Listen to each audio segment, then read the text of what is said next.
सुंदरपुर नामक गांव में भोला नाम का एक गरीब किसान रहता था जो दिन रात मेहनत करता था। मेहनत करने के बाद भी भोला की किस्मत हमेशा उसे धोखा देती थी। माँ, मैं खेत जा रहा हूँ, अपना ख्याल रखना। ठीक है बेटा, ध्यान से जाना और मन लगा कर काम करना। माँ, काम तो मैं हमेशा मन लगाकर पूरी मेहनत के साथ करता हूँ, लेकिन फिर भी मुझे मेरा भाग्य धोखा दे देता है। बेटा, निराश क्यों होते हो?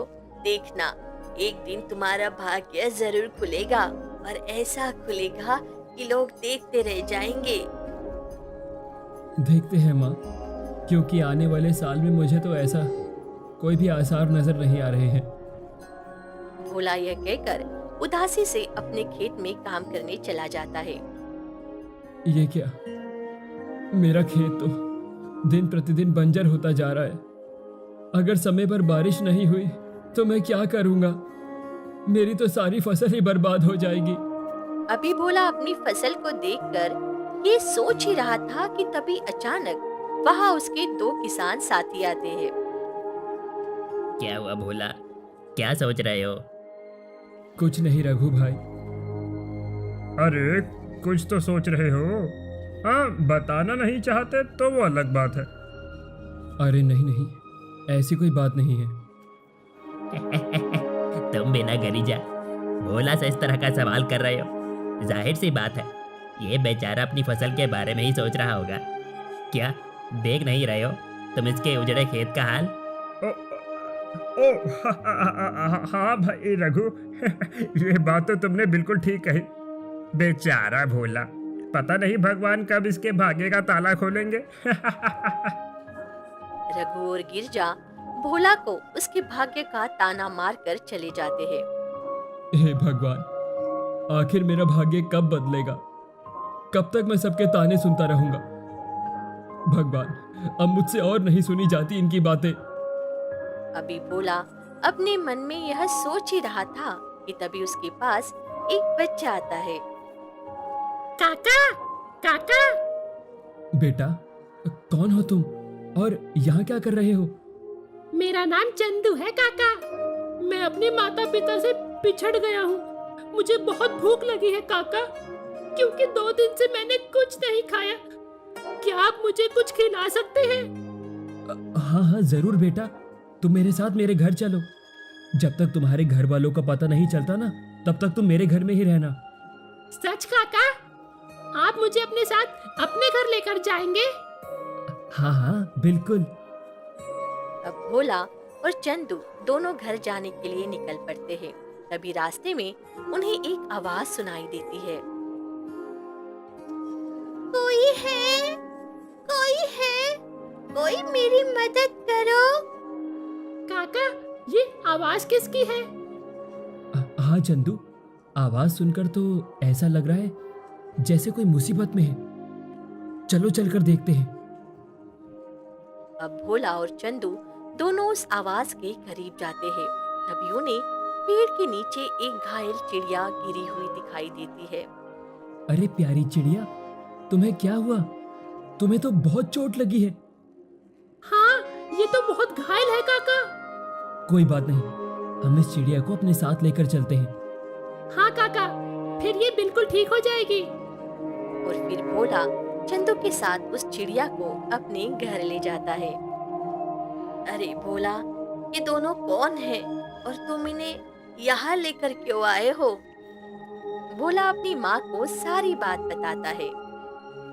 भोला, तुमने बहुत अच्छा किया कि चंदू और चिड़िया को अपने साथ यहाँ ले आए। अब जब तक चंदू के परिवार वाले नहीं मिल जाते, तब तक ये यही रहेगा और इस चिड़िया का भी मैं अच्छे से ख्याल रखूंगी। ठीक है माँ, आप इन दोनों का ख्याल रखिए। मैं अपने काम पर चलता हूँ। भोला यह कहकर अपने खेत चला जाता है।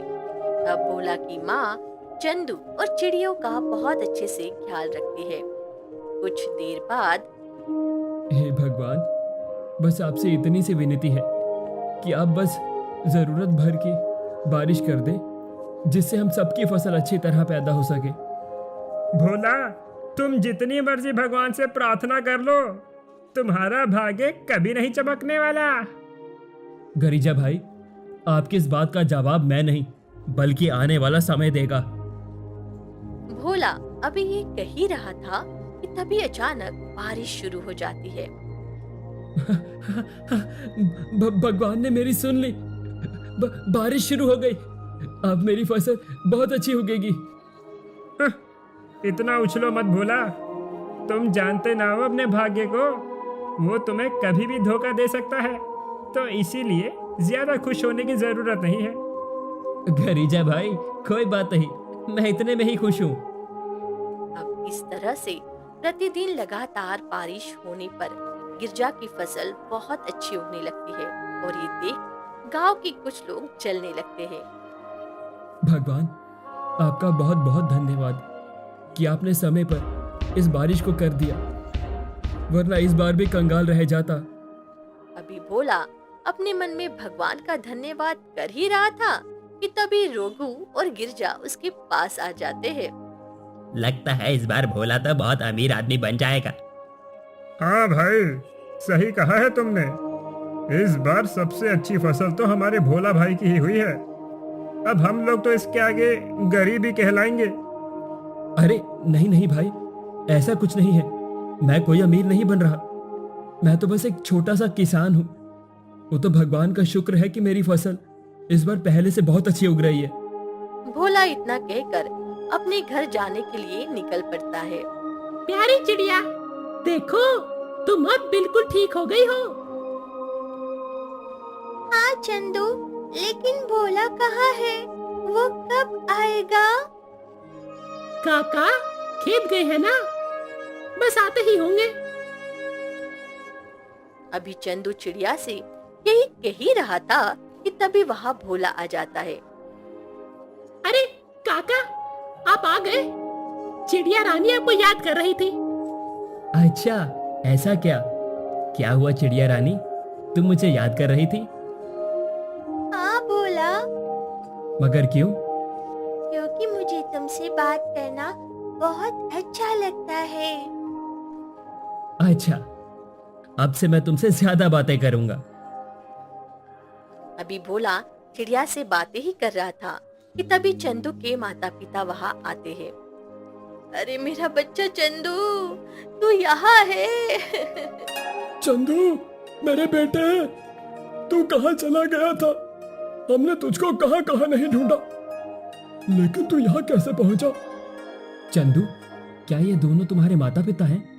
हाँ काका, ये मेरे माता पिता हैं। जब मैं इनके साथ दूसरे गांव जा रहा था तो रास्ते में बहुत भीड़ थी, जिस कारण मैं खो गया था।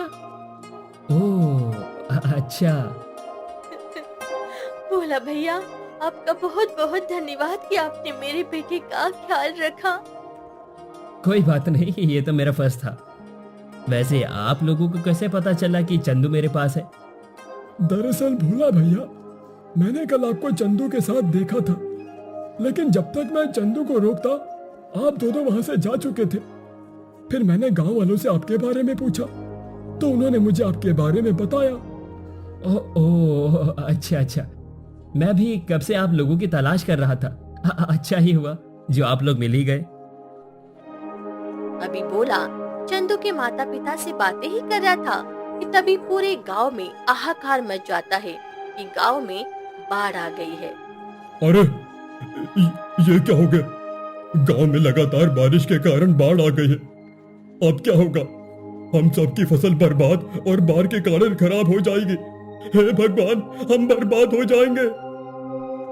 भोला गांव के लोगों के चिल्लाने पर अपने घर के बाहर आता है।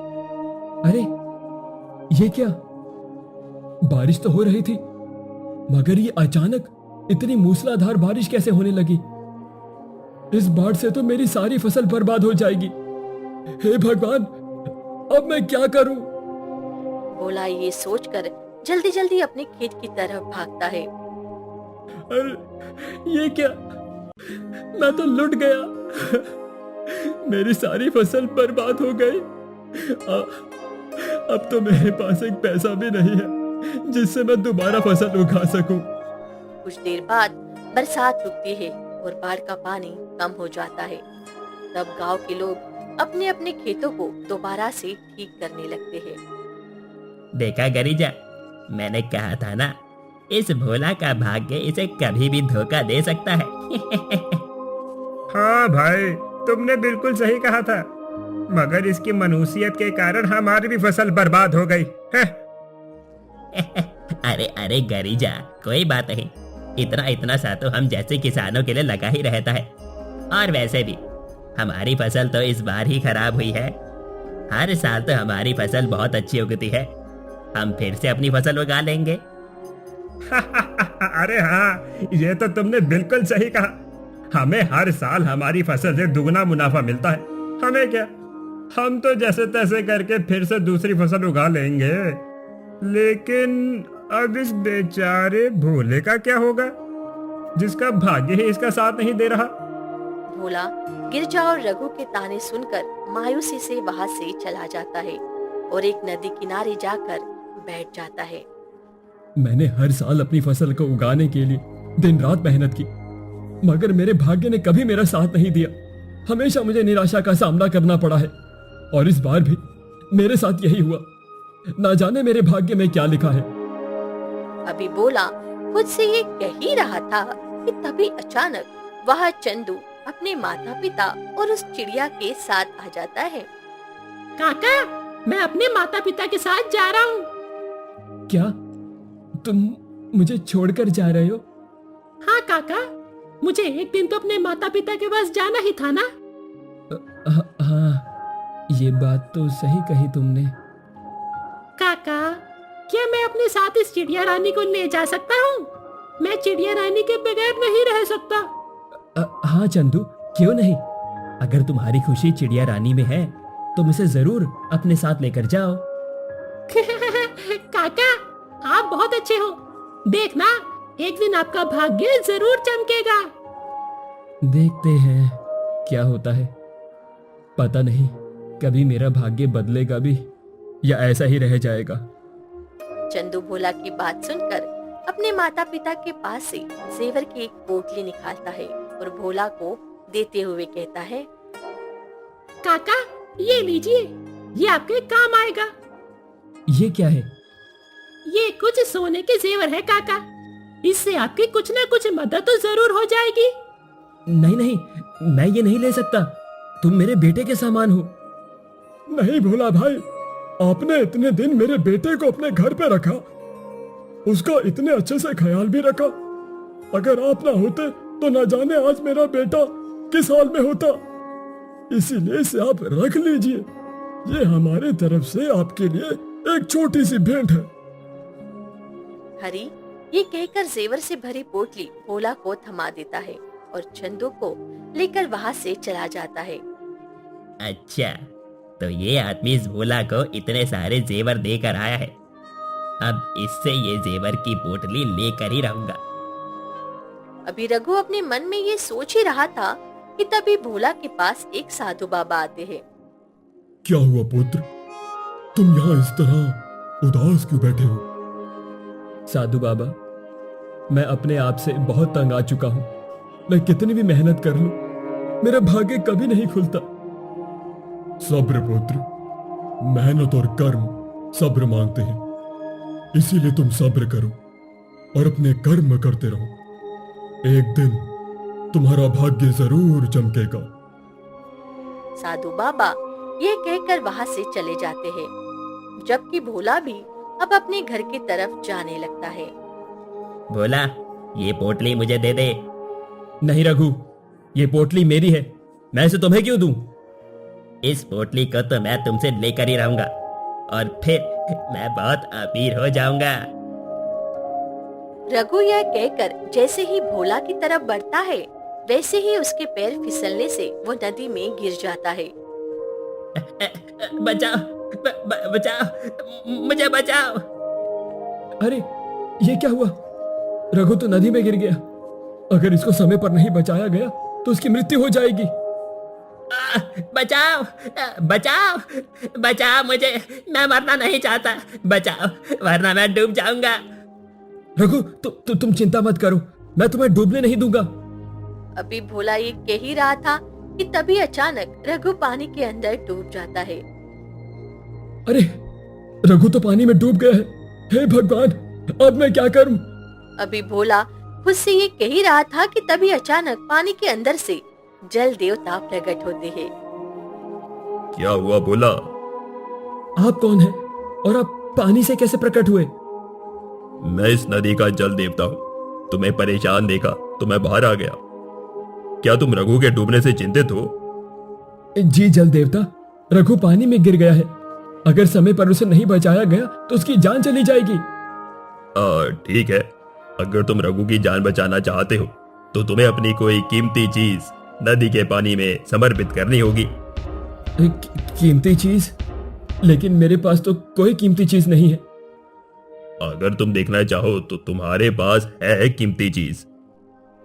जल देवता के इस तरह कहने पर भोला अपने आसपास देखता है तो उसे अपने हाथ में जेवर से भरी पोटली दिखाई देती है। मेरे पास तो ये पोटली है, लेकिन ये मेरी नहीं है। ये तुम्हारी ही है।